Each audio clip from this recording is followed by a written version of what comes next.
dialami oleh orang tua karena ternyata inner child itu sumbernya adalah dari pengalaman masa kecil gitu Iya. yang akhirnya itu munculnya itu ketika dewasa seperti itu kurang lebih ya. Sebenarnya munculnya tidak hanya saat dewasa. Untuk anak-anak yang ekspresif itu juga muncul kok dalam perjalanan. Bisa juga dia jadi gampang tantrum atau apa itu, jadi susah sekali dikendalikan atau terlalu hiperaktif, atau mungkin jadi sangat pemalu sekali, atau mungkin jadi anak yang penakut sekali dan seterusnya. Kadang-kadang menjadi anak yang pemalu itu apa ya? Pemicunya cuma suka mungkin diledekin atau ketika Hal-hal gitu kecil ya, ya. melakukan kesalahan gitu, kita langsung menyalahkan atau menghakiminya itu terlalu berlebihan, sehingga si anak itu merekam memori kalau oh ternyata apa yang aku lakukan ini salah gitu.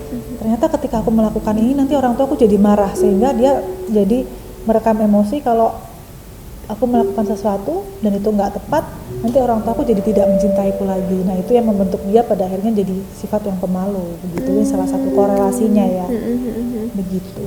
Oke, jadi ketika misal nih ada anak yang mengalami pengalaman-pengalaman yang tidak menyenangkan di masa kecil, apakah berarti nantinya ketika dewasa pun itu mempengaruhi cara dia ketika mengasuh anaknya nih? Oh gitu.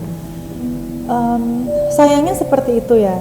Kalau dia tidak sadar, kalau dia tidak menyadari, oh ternyata aku tuh masa kecil pertumbuhanku tuh banyak apa ya, banyak rasa yang nggak enak, misalkan ya diasuh oleh pengasuh, dititipin dengan apa, penitipan atau apa gitu. Kan pernah ada di berita itu yang penitipan di tali atau apa, pernah dengar nggak? Iya, Yang di Jogja ya, itu pasti daycare. kebawa sampai dewasa gitu, ketika memang dia tidak mampu atau tidak diberikan ruang untuk meluapkan apapun emosinya, kemudian jadi trauma begitu. Nah, apakah itu berpengaruh dengan cara kita mendidik generasi setelahnya, kan gitu pertanyaannya. Betul. Ketika saya mungkin punya trauma dikasarin oleh pengasuh, entah itu orang tua, entah orang dititipin atau pengasuh yang mbak yang di rumah gitu, jadi trauma misalkan, dan itu direkam secara nggak sadar oleh tubuh gitu, karena emosi itu di tubuh letaknya.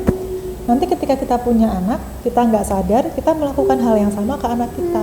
Jadi kayak kita ngasarin dia balik gitu loh. Itu ditularkan ke generasi berikutnya gitu. Betul. Akhirnya jadi turun temurun ya Bu, beresiko seperti itu ya. Betul, karena memang biasanya luka psikologis itu transgenerasi. Biasanya begitu. Transgenerasi itu maksudnya ya dari bapaknya mungkin terlalu disiplin sehingga kayak kaku banget, dia pasti didapat itu dari bapaknya. Which is dia ketika dia tidak memproses, dia akan menurunkan itu ke anaknya. Nanti anaknya mungkin tidak bisa langsung, anak kecil pasti nggak mungkin berani ngelawan orang tua. Iya. Biasanya dia akan galak ke temannya, betul. Jadi di lingkungan sekolah dia akan jadi anak yang mungkin troublemaker ya. Gitulah salah satunya.